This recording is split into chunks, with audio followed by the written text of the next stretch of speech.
let alone that there are fans of him who come up and congratulate him. How do you feel about it all? It's always very special because it's about meeting people that share your passion, and that's great. You know, it's not even about them being fans or you being someone they watch play. Sometimes it's just about sharing a passion, you know, and it's just great moments, honestly, and great people. That's the best part about TI is just seeing everyone so happy. And we're all here for one thing, is because of Dota, and is to watch great Dota. And you know, I might not know all these people that I've never met before, but it's really cool to have that one common bond, and it just makes me really warm and fuzzy inside to know that all of us came here together for this one great game. It's also amazing to meet them in person, because I mean, playing a lot of Dota, you know, social media, etc., you hear a lot from fans and sometimes from people who are less fans as well. But you know, when you meet someone in person, it just feels all that much greater. And you realize that there's a face to everyone.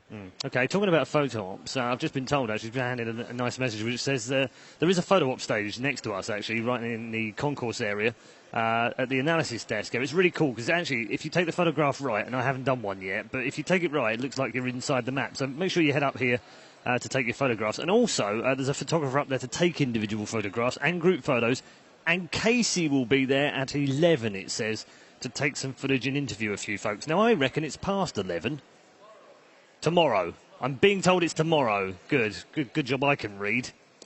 So tomorrow at 11, make sure you're here upstairs in the concourse area and get your photographs taken inside the match. Fantastic. It's lovely. I love little things like that. It's those small touches as well that make it so special. I'm actually really enjoying myself here. I know I've not been involved in Dota 2 for very long, and I have limited exposure to it, but I've loved the game. I love watching the game.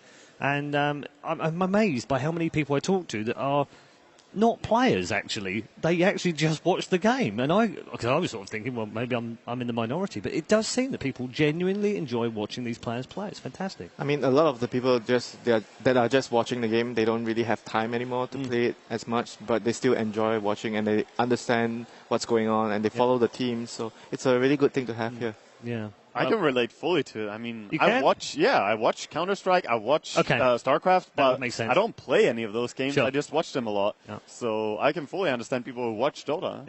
Yeah. No, I'm bona fide, confessed esports junkie. So whatever's on right now, I will watch. And most of the time, that's it's Dota or it's League or it's Counter-Strike. Or did I just say that? No, I didn't hear anything. For me, every time I watch Dota, I want to play. Well, that's like it is for Counter-Strike for me or Quake. I'm like, because you see something and you think maybe you can do it better. That's the problem. Whereas I know I'm rubbish at Dota, so anything I watch is always going to be better than if I was playing. Sometimes you get ideas. Ben's not disagreeing with me here. I think there's something going on. Like, you've seen me play, haven't you? I'm not. Yeah, no, you have, because otherwise you'd be disagreeing with me, surely. Yeah, I mean, sometimes you get ideas as well. You watch someone else play, and you just want to immediately try it and improve on it. Yeah. So and that's the same with any sport. That's why this is so cool. Because as a kid, back in 1850, I would actually watch football on black and white television and watch players, running around doing things, really cool things. And I think, I can probably go out and do that. And it's no different. That's the modern version of it. It's Dota 2. It's whatever game you want to play. And with football, you had to, go out. It's going to take you a full day. With Dota, you just, you walk 2 meters. You're probably even watching. You just tab, and then play a game of Dota and try to. And the entire day is gone. The entire day is gone, but whatever, it's worth it. Yeah, and then you just try to do what you just saw. It's the old adage of, one more.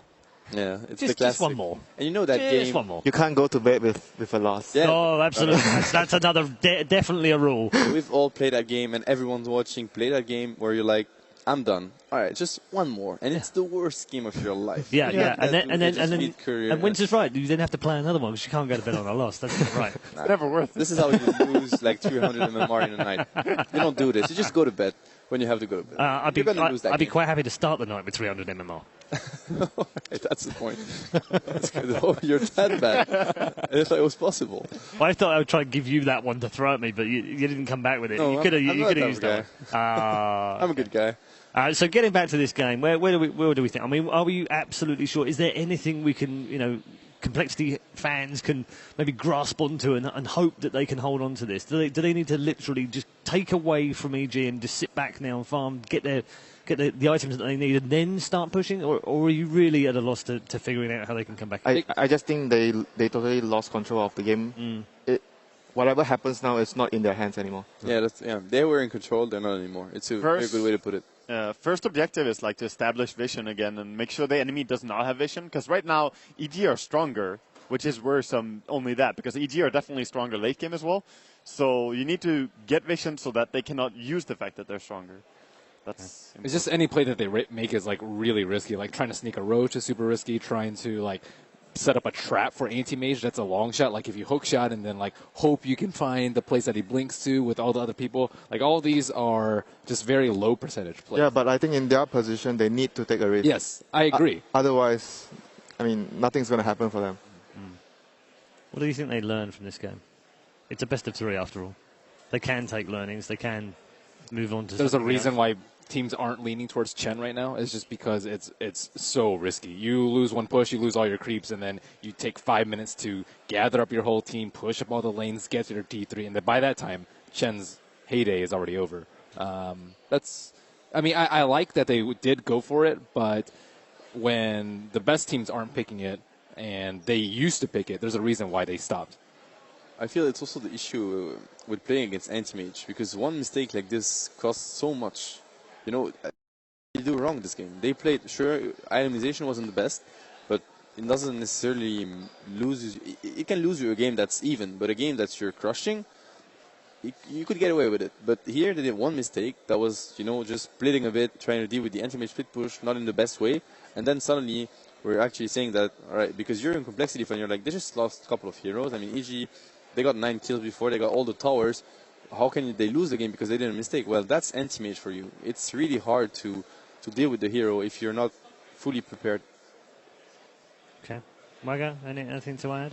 No, like, Mad pretty much nailed it there. The reason that it's so detrimental to lose just one fight. And now they also have the pressure that next time they go high ground, they don't have a tier 3 tower. If Anti-Mage is already farming their jungle and pushing down there, they have no time before they have to react. And against the Naga Song, against Winter Wyvern, Sand King, these heroes can really catch you out. So they're in a tough spot. Complexity. Okay. And draft-wise, if I can add something, it's as a drafter, it's somehow hard because they went for a pick that's quite hard to execute because it's up to them. If they do a mistake, they're going to pay for it. But on the other hand, if you look at it, they were in control thanks to this because they were on the offensive.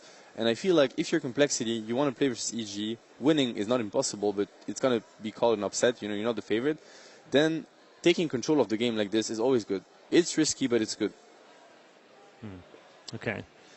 Do you know what? Why don't we check in with Casey while we're on a little bit of a break from the game because she's been checking out some artwork. One of the big places everyone is stopping by is the workshop, and I have hunted down one of the workshoppers, Terracotta. Hello. Hi, how you doing? Good. What have you seen so far? Have you been talking to a lot of people today? Yeah, he comes in and out. Whenever the games are out, people come in, they like to flood the workshop and talk to people. My showcase isn't until Friday, so I've mainly been hanging out with other workshoppers. We haven't seen each other in a year, so it's been nice to be able to see them again.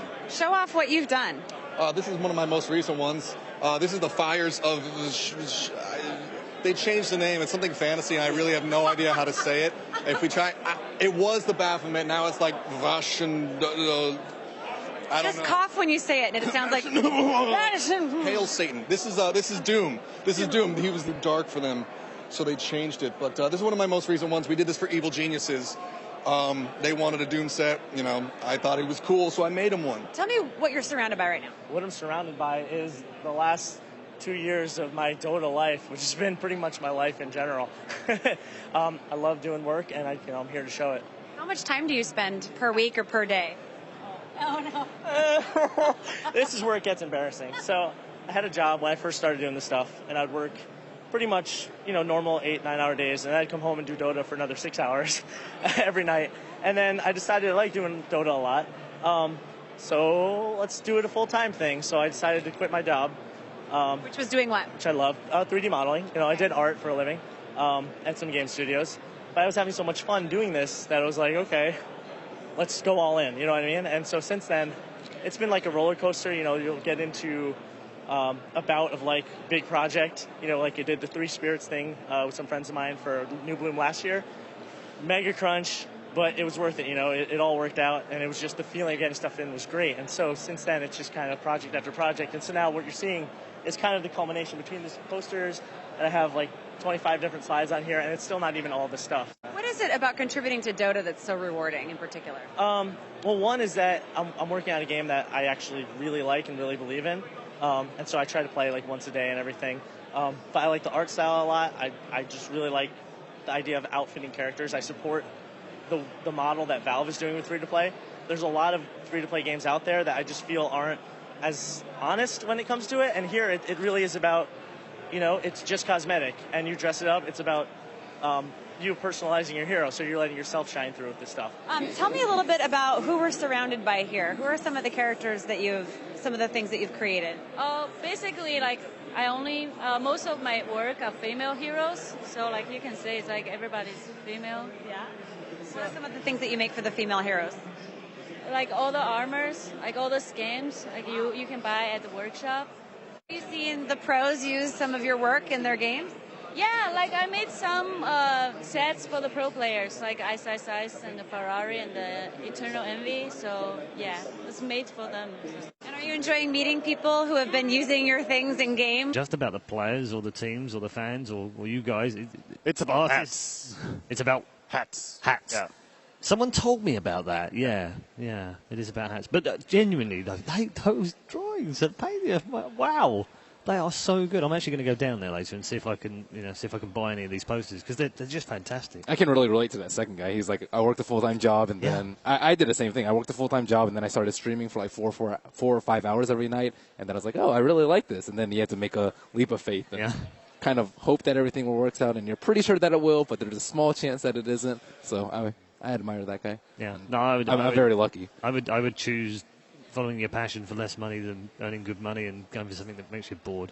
I would definitely be an advocate of that. Done that.